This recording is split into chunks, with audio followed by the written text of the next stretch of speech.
오늘 우리에게 주시는 하나님의 말씀은 이사야서 6장 1절에서 3절까지의 말씀입니다. 구약성경 974쪽에 있는 이사야서 6장 1절에서 3절까지 한 목소리로 봉독하시겠습니다. 우시야 왕이 죽던 해 내가 본즉 주께서 높이 들린 보좌에 앉으셨는데 그의 옷자락은 성전에 가득하였고 스랍들이 모시고 섰는데 각기 6날개가 있어 그 둘로는 자기의 얼굴을 가리었고 그 둘로는 자기의 발을 가리었고 그 둘로는 날며 서로 불러 이르되 거룩하다 거룩하다 거룩하다 만군의 여호와여 그의 영광이 온 땅에 충만하도다 하더라. 아멘. 오늘 설교는 질문으로 시작하겠습니다. 우리 성도님들께서는 교회 좋으십니까? 우리 교회 좋으십니까? 저도 너무 좋습니다. 특별히 예배당 안으로 들어올 때면 마치 엄마 품에 들어온 것처럼 하나님께서 우리 모두를 그 따뜻한 사랑의 팔로 감싸 안아주시는 것이 느껴져서 너무 좋습니다. 하나님의 말씀을 들을 수 있고 주님의 음성이 들려오고 또 하나님 앞에 우리가 이렇게 손들고 찬양할 수 있고 어려운 일이 있을 때면 주님 앞에 마음을 다 쏟아놓고 주님께 부르짖어 기도할 수 있는 이곳, 그래서 내 영혼을 살리는 이곳 교회가 있어서 너무나 좋습니다. 만약 우리 인생 가운데 교회가 없었으면 어떨 뻔했을까요? 생각만 해도 참 끔찍하죠. 이 교회를 우리에게 주신 하나님 앞에 참으로 감사를 드립니다. 이렇게 교회를 생각할 때마다 감사한 마음이 드는 것과 동시에 교회는 참 신비로운 곳입니다. 세상에 이런 곳이 없죠. 평생 도덕적으로 흠없이 완전 무결하게 살아오신 분 바로 옆에 여러 가지 죄를 짓고 수치스러운 마음에 고개를 들 수 없는 분이 함께 나란히 앉아 예배할 수 있는 곳, 자녀가 좋은 대학 들어가고 또 좋은 직장에 취직하고 행복한 가정을 꾸리는 것을 보고 너무나 만족한 마음으로 하나님 앞에 감사 찬양하기 위해 나오신 어머님과 바로 그 옆에 자녀가 대학에 떨어지고 취업에도 실패하고 또 결혼 생활에 실패하여 볼 때마다 불쌍하고 힘들어 보이는 아들을 위해 눈물로 기도하기에 나온 부모님들이 함께 나란히 앉아서 예배할 수 있는 곳, 뿐만 아니라 딸의 임신 소식을 방금 듣고 새 생명을 주신 하나님 앞에 감사 찬양하기 위해 나온 분과 얼마 전에 사랑하는 가족을 잃고 그 무너진 마음을 부여잡고 하나님 앞에 위로하기에 나온 분이 함께 나란히 예배할 수 있는 곳, 사업에 성공하여 헌금을 두둑하게 들고 나오신 분과 사업에 실패하여 빈손으로 이제는 주님밖에 의지할 분 없다고 간절히 기도하기에 나온 분이 함께 모여서 예배할 수 있는 곳입니다. 다양한 사연을 가진 다양한 분들이 함께 모여서 예배할 수 있는 곳이 교회밖에 어디가 있겠습니까? 교회는 사람을 차별하지 않습니다. 왜냐하면 교회의 주인이신 예수님께서 사람을 차별하지 않고 모든 사람들을 다 안아주시기 때문입니다. 그러게 주님 품 안에 오신 우리 성도님들은 한 분 한 분이 얼마나 복된 존재이십니까? 제가 저희 교회 처음 부임하고 우리 성도님들을 보고 깜짝 놀란 두 가지가 있습니다. 이것은 우리 교육자들과도 함께 나누었던 내용인데요. 첫 번째로 우리 교회 성도님들은 다 멋쟁이시라는 겁니다. 어디서 그렇게 패션을 공부하셨는지 각자 자기에게 맞는 머리 스타일, 화장법, 옷 그렇게 단장하게 꾸미고 나오십니까? 사람이 자기 자신을 잘 정돈하고 가꾸는 것이 다른 사람들에게 기쁨을 줄 수 있고 위안이 될 수 있고 은혜를 줄 수 있다는 것, 우리 성도님들을 보면서 새삼 제가 느꼈습니다. 지금 아부하려고 말씀드린 거 아닙니다. 두 번째로 깜짝 놀란 것은 연세에 비해서 너무나 젊어 보이신다는 겁니다. 보셔서 아시겠지만 저도 동안이라면 한 동안하는 사람입니다. 근데 우리 성도님들을 뵈서 보니까 우리 성도님들께서도 다들 연세보다 한 10년, 20년 젊어 보이셔서 제가 이 나이를 가늠하지 못해서 실수를 많이 했습니다. 이 자리에서 한 30분 정도 그 실수담 이야기하라고 해도 다 할 정도입니다. 이렇게 우리 성도님들을 뵈면 이렇게 멋지시고 또 젊어 보이시는데, 근데 그 화려한 뒷모습 뒤에 다들 아픈 사연 하나 이상씩은 가지고 계시죠. 멋진 화장 뒤에, 멋진 화려한 옷 뒤에 여기 100명이 오셨으면 100가지 사연을 들고 오신 거 아닙니까? 정현정 시인이 쓴 방문객이라는 시 다들 아실 겁니다. 방송에서 여러 매체에서 많이 읊었던 시죠. 그 시의 일부를 읊어드리겠습니다. 한 사람이 온다는 것은 실은 어마어마한 일이다. 그는 그의 과거와 현재와 미래가 함께 오기 때문이다. 한 사람의 일생이 오기 때문이다. 부서지기 쉬운, 그래서 부서지기도 했을 마음이 오는 것이다. 이 시를 지금 이 자리에 오신 우리 성도님들을 빗대서 다시 한번 풀어보면, 한 성도가 교회에 오는 것은 실로 어마어마한 일이다. 그의 현재와 과거와 미래, 그의 전체가 오는 것이다. 그의 부서진 마음을 가지고 찾아오는 것이다.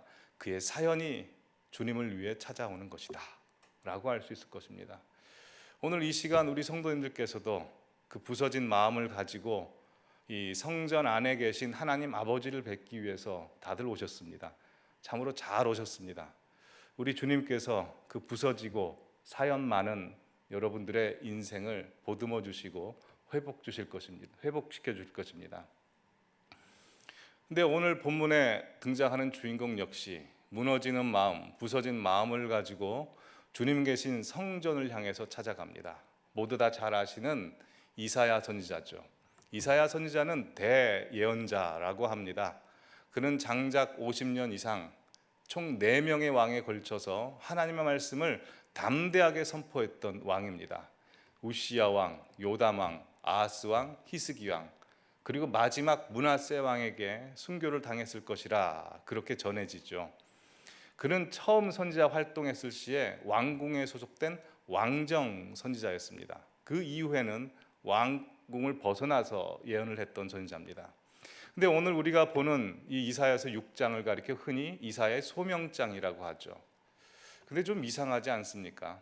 보통 다른 일반 선지자들의 예언서를 읽어보면 대부분 그들의 소명장은 1장입니다. 맨 첫 장에 그들이 하나님의 말씀이 어떻게 임했는지를 그려주고 그 다음부터 예언의 말씀이 선포되는데, 유독 이사야만큼은 1장부터 5장까지 예언의 말씀이 진행되다가 갑자기 6장에서 소명장이 나오고 그 다음 다시 7장부터 66장까지의 예언의 말씀이 선포됩니다.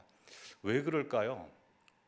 또한 뿐만 아니라 오늘 우리가 읽은 6장 1절 본문 맨 처음에 우시야 왕이 죽던 해라고 시작이 되는데, 그렇다면 우시야 왕이 죽는 것과 이사야가 하나님 앞에 소명받는 것과는 무슨 관련이 있었을까요? 성경을 보시면 다들 아시겠지만 성경에 나오는 예언자들, 선지자들은 대부분 왕과 사이가 좋지 않았습니다. 왜냐하면 선지자들이 하는 역할이라고 하는 것이 왕의 잘못과 죄와 허물을 지적하기 때문에 항상 왕과 대립 관계였죠. 그러나 이사야만은 예외적으로 그가 막 선지자 활동을 시작했을 때 당시 남유다 왕이었던 우시야 왕은 하나님 앞에 정직한 왕이었습니다. 역대하 26장 3절에서 5절 말씀을 보시면 이렇게 기록되어 있습니다. 우시야가 왕위에 오를 때 나이가 16세라 예루살렘에서 52년간 다스리니라. 그의 어머니의 이름은 여골리아요 예루살렘 사람이었더라. 우시야가 그의 아버지 아마샤의 모든 행위대로 여호와 보시기에 정직하게 행하며 하나님의 묵시를 밝히 하는 스가랴가 사는 날에 하나님을 찾았고 그가 여호와를 찾을 동안에는 하나님이 형통하게 하셨더라 라고 되어 있습니다. 여호와 앞에 정직행했고 하나님께서 그를 형통하게 하셨다고 되어 있죠. 이것을 보면 알 수 있듯이 이사야가 선지자로서 막 활동을 시작했을 때 개혁의 말씀을 부르짖을 때 아마 그 뜻을 우시야 왕도 하나님 편에 서 있었기 때문에 같이 했을 겁니다. 이사야서 1장부터 5장의 말씀을 보시면 이사야가 하나님의 말씀으로 이스라엘 전체를 개혁하려고 하는데 아마 이 우시야 왕은 뒤에서 그의 보호자 역할, 방파제 역할 해주고 뒤에서 미뤄졌겠죠. 그도 그럴 것이 이 이사야란 선지자는 우시야 왕하고 서로 사촌지간이었을 거라고 유대전승 탈무드에 그렇게 기록되어 있습니다. 이 더할 나위 없는 뒷배경을 가지고 있던 이사야가 선지자 활동을 할 때 얼마나 남들과는 다르게 마음껏 할 수 있었겠습니까? 그래서 이사야서 1장부터 5장까지의 내용을 읽어보시면 말씀이 굉장히 신랄하고 또 거침이 없습니다. 당시 북이스라엘이 아수르에 의해서 멸망당했는데 그들이 멸망당하는 것을 보고도 남유다가 하나님 앞에 돌아오지 않자 그는 하나님의 말씀, 하나님의 검으로 개혁의 칼을 높이 축혀 세웁니다. 아마 이사야는 고군분투하며 다른 선지자들처럼 혼자서 활동했던 것이 아니라 우시야 왕이 재정적으로, 인적으로 또 여러 시스템으로 다 지원해 줬겠죠. 그러니 그 일 하는 것이 얼마나 재미있었을까요? 그리고 보람이 됐을 겁니다. 그가 성전에 들어가서 하나님 앞에 기도하는 것보다 어쩌면 왕궁에 들어가서 왕하고 이야기하면서 일을 개혁하려 했던 것이 더 쉬웠을 수도 있습니다. 여러분, 우리도 그렇지 않습니까? 하나님 일을 하면서 하나님과 가장 멀어질 수 있습니다. 왜냐하면 하나님 일한다는 것 자체가 나로 하여금 하나님 안에 들어와 있다고 착각을 불러일으키기 때문에 그렇습니다. 그때가 가장 위기입니다. 저도 돌이켜보면 전임 전사 시기랑 부목사 초반에 가장 제 신앙에 문제가 있었던 것 같습니다. 왜냐하면 그때는 예배 인원 파악해야 되고 예배 중간에 순서 챙겨줘야 되고 여러 가지 행사를 담당하느라고 사실 예배를 드리는 것이 아니라 예배를 받고 또 예배가 끝나고 나면 평가하게 되죠. 그러니 하나님과의 관계가 문제가 있을 수밖에 없습니다. 겉으로 볼 때는 멀쩡해 보여도 하나님은 문제 있다라고 할 수 있죠. 감히 상상해 보면 오늘 본문의 이사야도 그러지 않았을까 하는 생각이 듭니다. 왜냐하면 눈에 보이는 권세를 가진 우시야 왕이 자기를 위해서 덕 하고 버티고 있으니까 하나님이 쉽게 보였을까요? 근데 이사야에게는 이런 마음이 있죠. 당연히 개혁의 칼을 들었기 때문에 하나님의 일을 하고 있다는 것을 확신했을 것입니다. 그리고 얼마 안 있다가는 이제 남유다 백성들이 드디어 하나님 앞에 돌아올 것이다 라는 기대감을 갖고 있을 수 있었겠죠. 그때 문제가 생깁니다. 바로 우시야 왕이 죽어버린 겁니다. 오늘 6장 1절 우시야 왕이 죽던 해로 시작되듯이 그가 죽은 것입니다. 우시야 왕이 죽었다는 것은 이사야에게 있어서 잡고 있던 신뢰하던 끈이 다 끊어지는 순간이고 하늘이 무너지는 순간이고 항상 아련하여 그의 문제를 해결해 주던 왕이 사라지는 순간이고 자기의 꿈과 계획과 소원이 물거품이 되는 순간입니다. 보통 사람이 이런 일을 만나면 절망에 빠집니다. 그러나 하나님께서는 이사야를 불쌍히 여기셔서 그로 하여금 하나님이 생각이 나게 하시는 겁니다. 왕궁의 보좌가 비어있게 되자 그는 성전 안에 높이 계신 보좌, 하나님 보좌를 생각합니다. 왕궁의 왕이 사라지자 그는 성전 안에 계신 하나님을 생각해서 발걸음을 성전으로 옮기는 것입니다. 그게 그를 살려냅니다. 그리고 오늘 6장 1절 말씀에 그 성전에서 이런 경험을 하죠. 같이 읽어볼까요?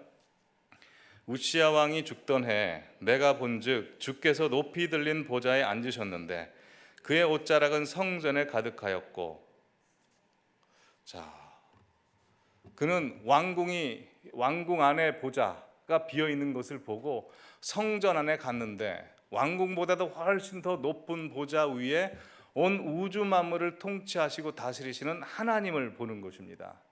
왕은 사라졌지만 온 우주 만물을 통치하시는 하나님은 여전히 통치하고 계시고 역사하시는 것을 보는 겁니다. 그리고 그분의 옷자락이 온 성전을 가득 메우고 열방을 덮을 정도의 위엄과 영광을 보는 거죠. 이사야는 성전에서 무엇을 경험한 걸까요? 하나님의 임재를 경험한 겁니다. 하나님의 임재라고 하는 것은 그가 그렇게 믿고 있던 보이던 권세, 힘, 모든 것이 끊어져 버릴 때 하나님께서 그를 향하여 내미시는 하나님의 손, 하나님의 음성, 하나님의 위엄을 보는 것입니다. 언제요? 그가 절망적일 때. 그때 하나님께서 그에게 손을 내미시는 겁니다. 우리 성도님들께서 사시다가 힘든 일, 어려운 일 만나실 때 있으시죠? 예상치 못한 어려운 일 만나서 힘듭니다. 그 힘든 일 만났을 때 어떻게 받아들이십니까? 우리 성도님들의 힘든 일, 어려운 일은 다 하나님께서 부르시는 음성입니다. C.S. 루이스가 이렇게 얘기했습니다. 고통은 하나님의 메가폰이다. 고통은 하나님이 우리를 부르시는 음성이다 라고 했습니다. 너 이제 교회 나올 때 되지 않았니? 사람 의지하지 말고 나 의지할 때 되지 않았니? 명예, 돈, 권세, 인맥 찾지 말고 이제 나를 찾아야 되지 않겠니? 라고 부르시는 하나님의 음성이라는 겁니다. 그러기에 절망이 찾아왔을 때 이것을 주님의 음성으로 들으면 우리는 살 수 있는 것이고, 절망이 찾아왔을 때 절망을 더욱더 묵상하게 되면 더 깊은 절망으로 빠져버리게 되는 것입니다.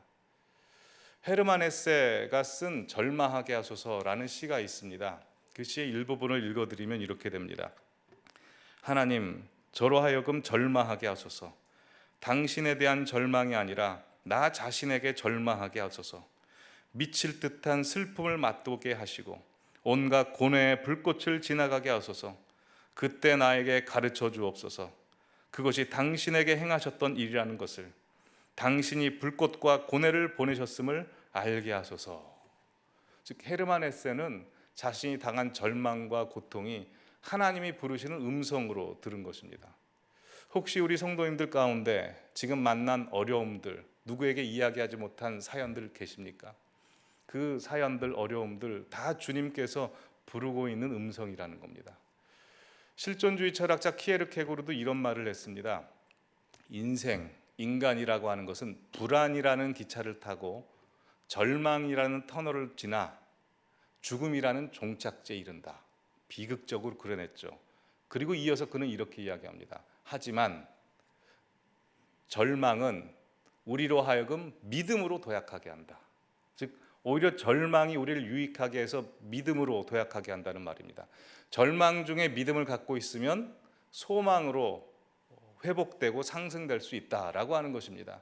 그러기에 우리에게 절망이 찾아왔을 때 우리는 그것을 이 성전에서 우리를 부르시고 계시는 하나님의 음성으로 들어야 되는 것입니다. 오늘 본문의 이사야는 우시아가 죽었다는 이 소리가 세상 모든 소망이 끊어지는 소리라고 생각했습니다. 그러나 사람들에게 끝이었지 하나님에게까지 끝이 아닌 겁니다. 나는 끝났다고 생각했을 때 하나님께서는 이사야로 하여금 성전에 가서 새로운 문을 여시고 새로운 길을 여시는 하나님을 만나게 하시는 것입니다. 교회가 그런 곳 아닙니까? 이 교회라고 하는 것은 절망의 끝자락에 있는 사람들이 이제 더 이상 살 수 없다고 되는 그 처지에 이 예배당에 와서 예수님을 만나 예수님으로 하여금 구원을 받고 예수님께서 열어주신 새로운 문과 새로운 길을 가는 것, 이게 교회 아닙니까? 그러기 교회는 사람을 살리는 곳입니다. 이 교회는 모든 사람들이 나는 끝났다라고 하는 사람들이 다 모여서 예수님을 만나 다시 시작해 하고 다시 문을 여시는 하나님을 경험하는 것입니다. 오늘 본문에 하나님이 언제 등장하십니까? 정확히 우시아가 죽던 해에 등장합니다. 이사야에게 있어 다 끝났다고 생각했지만 하나님은 성전에서 새로운 길을 여시는 것입니다. 그러기에 우리 성도님들이 일생 가운데 어려운 문제가 찾아왔을 때마다 이것은 하나님께서 나보러 성전에 찾아와서 성전에서 나를 살리겠다고 하는 목적이 있다는 것을 아시기 바랍니다. 집안에서 절망 가운데 오지 마시고 그 절망을 가지고 오셔서 성전에서 주님 앞에 우십시오. 그럼 주님께서 그 울음을 바꿔주십니다. 시를 한 편 더 읊어드리겠습니다. 울꽃이라는 시입니다. 참 은혜스러운 시입니다. 이 동시인데요, 김한영이라는 시인이 쓴 시입니다. 할머니와 손자, 손녀가 서로 대화하는 식으로 돼 있죠. 할머니 어디 가요? 예배당 간다. 근데 왜 울면서 가요? 울려고 간다. 왜 예배당 가서 울어요? 울 데가 없다. 할머니 어디 가요? 예배당 간다. 왜 울면서 가요? 울려고 간다. 근데 왜 예배당에서 울어요? 울 데가 예배당밖에 없다. 이 말이죠. 무슨 사연이 있는지 모르겠지만 이 할머니의 마음이 다 어떤 마음인지 아시겠죠? 자식 때문인지 아니면 손자 손녀 때문인지 울려고 간답니다. 우리 성도님들께서는 교회 왜 오셨습니까? 의지할 분 하나 없어서 오셨죠. 여러분들이 가장 소중한 자녀는 어떻게 키우십니까? 돈으로 키우십니까? 저주로 키웁니까? 아니면 부모의 생각과 지혜로 키웁니까? 성전에서 흘리는 눈물로 키우는 거죠. 여기에서 와서 하나님, 내 자녀 불쌍히 여겨 주십시오. 속 썩이는 자녀, 문제가 앞에 있는 자녀, 모든 문제 주님이 해결해 주셔야 됩니다 라고 자녀를 위해서 울기 위해 이 자리로 나오시는 건 아니겠습니까? 지금까지 사시면서 자녀를 위해 흘린 눈물 많이 있으시죠? 저희 어머니 역시 제가 태어나면서부터 지금까지 많은 눈물을 흘리셨습니다. 얼마나 흘리셨는지 최근에 보내온 카톡의 그 장문의 내용을 통해서 알 수 있었는데요. 오늘 그 내용을 함께 좀 나누고자 합니다.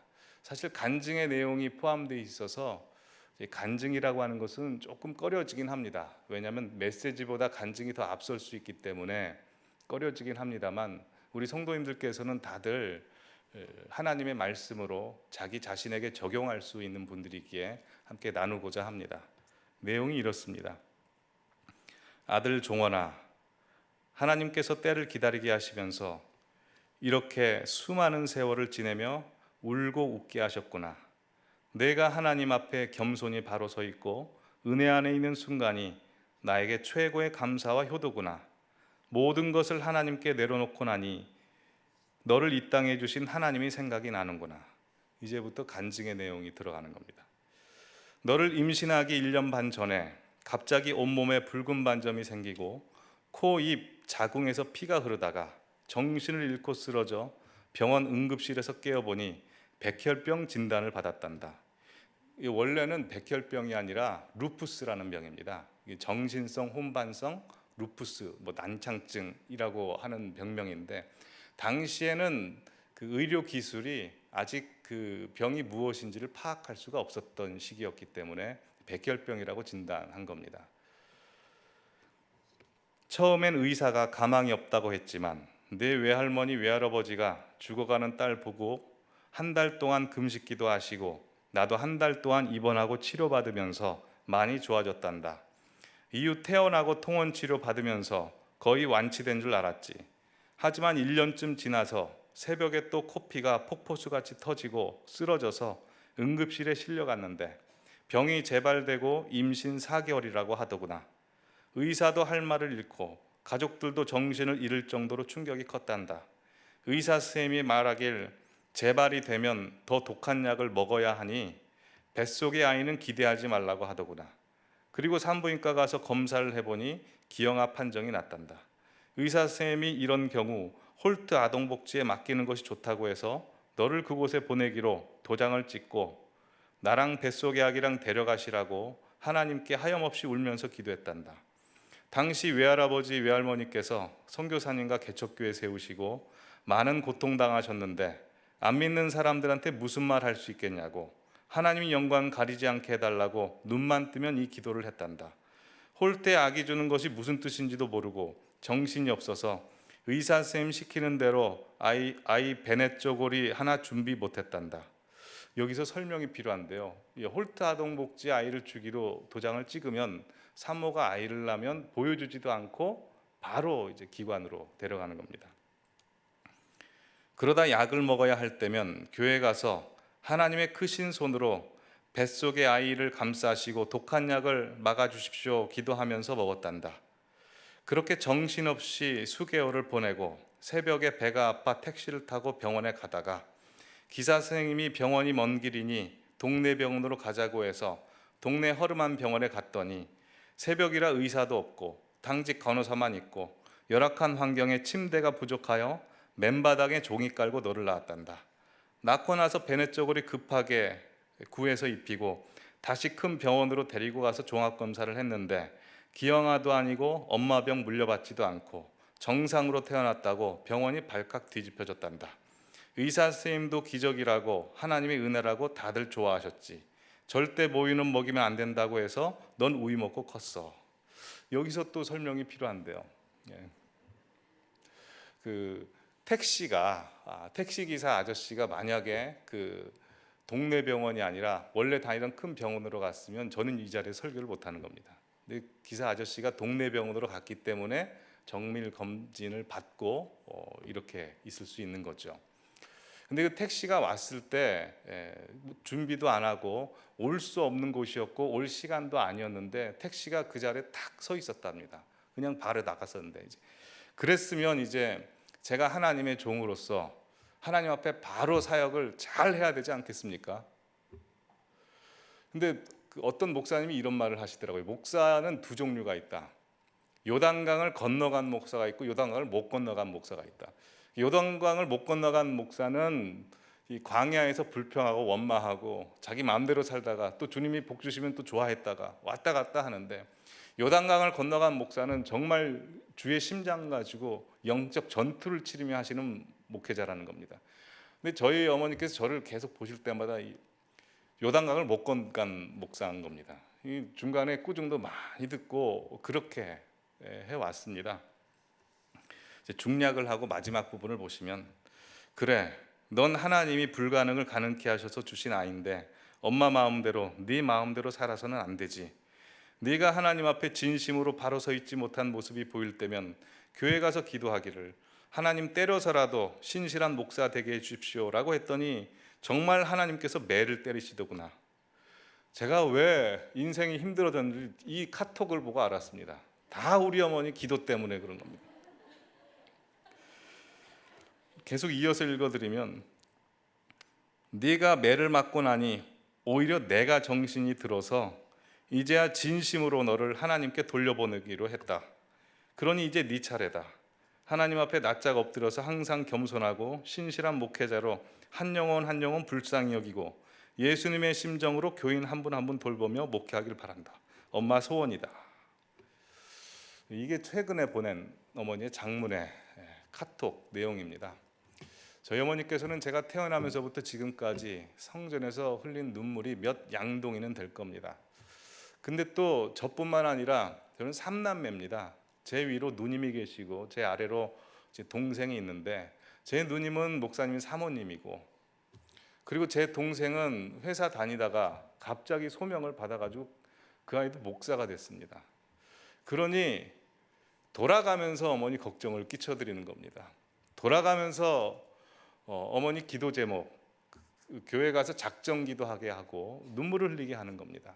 그래서 눈물을 많이 흘리셨죠. 전화해 보면 성전에서 기도하고 계실 때가 많았습니다. 근데 제가 이 자리에서 분명히 말씀드릴 수 있는 것은 저희 어머니가 성전에 와서 우니까 제가 살아나더라는 겁니다. 저희 어머니가 하나님 앞에 성전에서 매달리니까 저희 삼남매가 하나님 앞에 더 가까이 가려고 몸부림치더라는 겁니다. 이야기가 저희 어머니의 고백만은 아니죠. 이 자리에 계신 우리 성도님들의 모든 고백 아닙니까? 우리 성도님들이 이 자리에서 우시면 자녀가 삽니다. 가정이 회복되고 교회가 살아나는 겁니다. 절망이 있어도 절망을 집에서 울면 그건 절망 그 자체로 고정됩니다. 하지만 절망의 눈물을 하나님 앞에 와서 여기서 울면 하나님이 가만 안 계십니다. 여러분, 자녀가 울면 부모 마음이 어떻습니까? 부모 마음 찢어지는 겁니다. 부모도 같이 우는 거죠. 이 자리에 계신 모든 성도님들은 다 하나님의 자녀입니다. 우리 성도님들이 여기서 울면 하나님 마음 찢어집니다. 하나님도 우십니다. 하나님 우시면 그때부터 문제 다 끝납니다. 절망의 눈물이 나중에는 치유의 눈물, 회복의 눈물이 되고 감사의 눈물로 되고, 눈물이 다 기쁨과 영광과 행복과 웃음으로 바뀌는 것입니다. 오늘 본문에 나오는 이사야 역시 우시아가 죽었다는 이야기를 듣고 울면서 성전으로 갔겠죠. 그러나 그 울음이 하나님 앞에 서자 자신의 존재가 아무것도 아닌 것이 되는 것입니다. 하나님의 존전 앞에서, 그 위험 앞에서 자신이 생각하고 있던 문제, 자신의 고통, 아픔, 슬픔이라는 건 여지없이 아무것도 아니라는 것을 알고 내려놓게 됩니다. 하지만 하나님께서는 이사야가 가지고 있던 문제도 소중히 여기시고 감싸 안으십니다. 그때부터 그는 비로소 진정한 선지자가 되는 것입니다. 우리 성도님도 마찬가지입니다. 이 성전 하나님께서 왜 지으셨을까요? 나를 위해서 지으신 겁니다. 각자에게 대입하시죠. 나 보러. 누구 의지할 데가 없고 손잡을 곳이 없고 울 데가 없을 때 마치 친정 아버지 품에 안아서 안겨서 엉엉 울듯이 여기 와서 울라고 하나님이 성도님들 한 분 한 분을 위해서 지으신 소중한 성전입니다. 그러게 이 성전에서 우십시오. 하나님이 자녀를 살리시고 가정을 살리고 우리 교회를 살릴 것입니다.